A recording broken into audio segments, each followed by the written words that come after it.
By long tradition, the Alpha of Alpha's place of repose during the grand conclave of the Broods was atop the skull of a Volza. This was not an inherited throne. Hunters did not recognize inherited authority. They recognized only the skilled and tenacious. The Alpha of Alphas therefore rested upon the skull of a Volza it had personally slain. To their culture and psychology, there could be no better indication of fitness to lead. It accepted a cup from its personal meat slave as it listened. For now, it was patient. It had found, over the long years of incumbency, that the patient stalker that surveyed the land, watched his prey and set his trap, could succeed at tasks that the brash predator that simply attacked and counted on its own superiority would be crushed by. Best to let the lesser alphas bicker and argue and make their declarations, and then strike when the meat was sweetest. Usually, as it listened, as still and patient as the day it had ambushed and slain the Volza, whose skull it now straddled, the burgeoning susurrus, as more of the alphas arrived and added their thoughts to the debate, turned first into a roar, then a mental cacophony of alphas, all broadcasting at once. Isolating individual words was impossible, and in any case not necessary.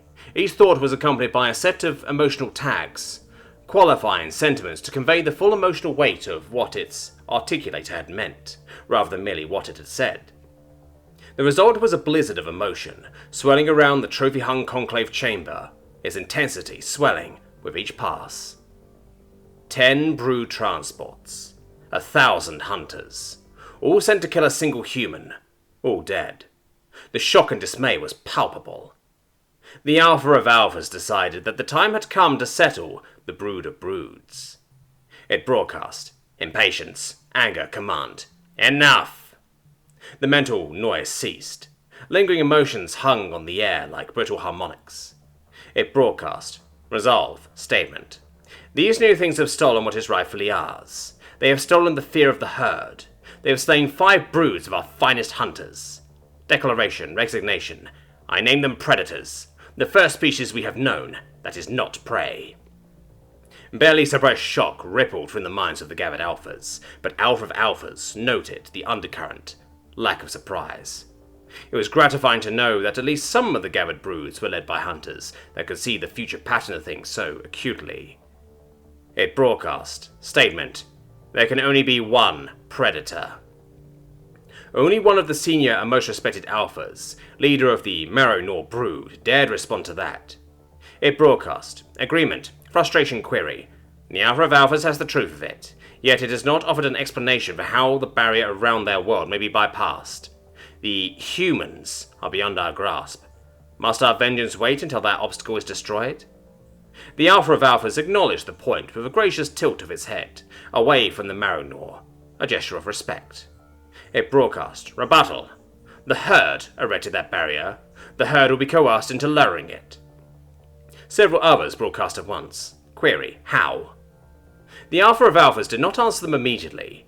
It instead turned to the meat slave, which cowered at his attention, naked and wretched, as was appropriate.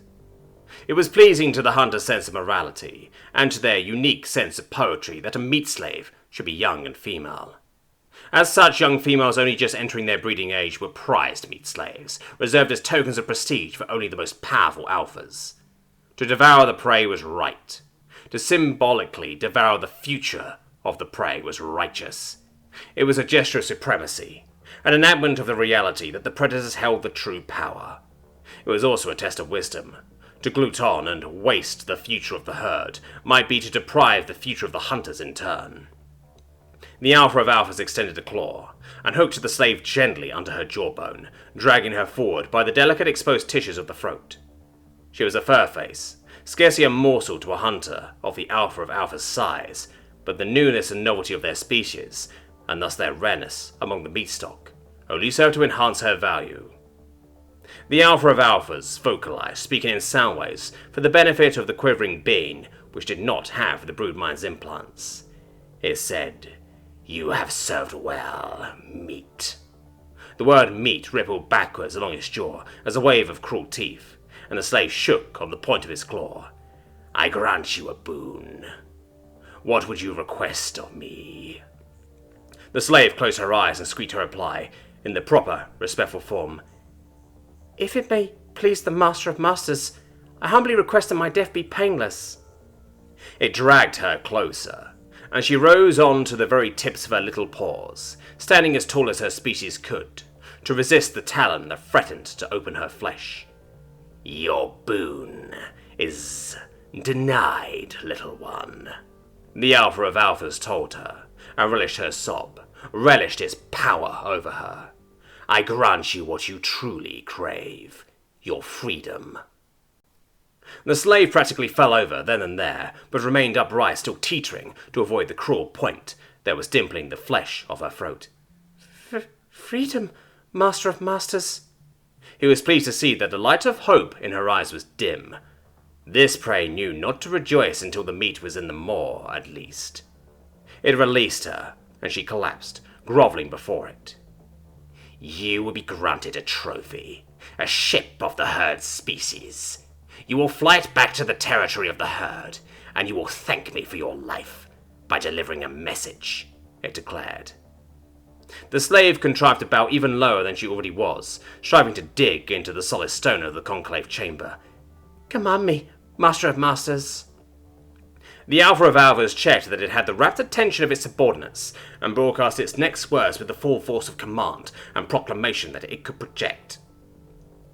"Tell them that any place known to harbour a human will be raided, not by a pack ship, nor even a brood transport, but by the swarm of swarms," it said.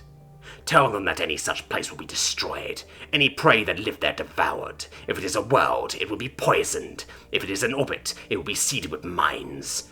Tell them that I shall lead every such raid personally. Tell them that once there are no humans left aboard in the galaxy, we shall begin the hunt of hunts, culling and consuming all that we find, until such time as the barrier around Earth is removed." It paused. "And tell them that we shall only be satisfied to return to our quiescence once the humans are all devoured. Tell them that the hunters will be feared above all others." The prey slave could not hear it, but in his mind, the combined shout of 10,000 alphas was deafening, despite containing no words. It was just a simple emotion. Approval.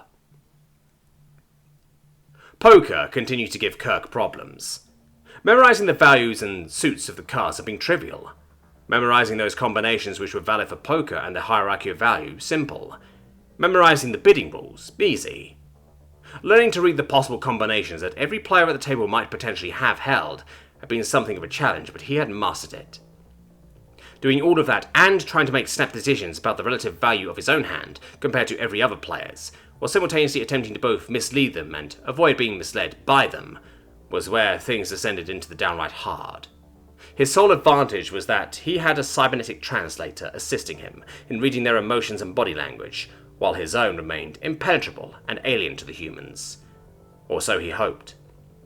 That particular theory was starting to look a little shaky, given that his bluff had been successfully called 4 times in a row now, and while he did have 2 pair, 9s and queens, the river card had opened up the possibility of a full house. Would they suspect that he was bluffing again? It wasn't a weak hand, and only the possibility of a full house after all. All in, he decided, pushing his last few meager chips into the middle. Carter grimaced, wobbled his head, and then shrugged and pushed part of his own, much larger stack into the middle. Cool. Carter had 2 pair, 3s and queens, and Kirk allowed himself a subtle gesture of relief as he collected the pot. He was still in the game. They had dealt the next hand, and Kirk had thrown in the little blind, when there was a soft but obtrusive chime that rang through the whole ship. The 4 humans at the table all looked around bemused at the sound, but Kirk was already standing up when Amir, who had refused to join the game on the grounds that gambling was haram, forbidden by his religion, called from the control blister.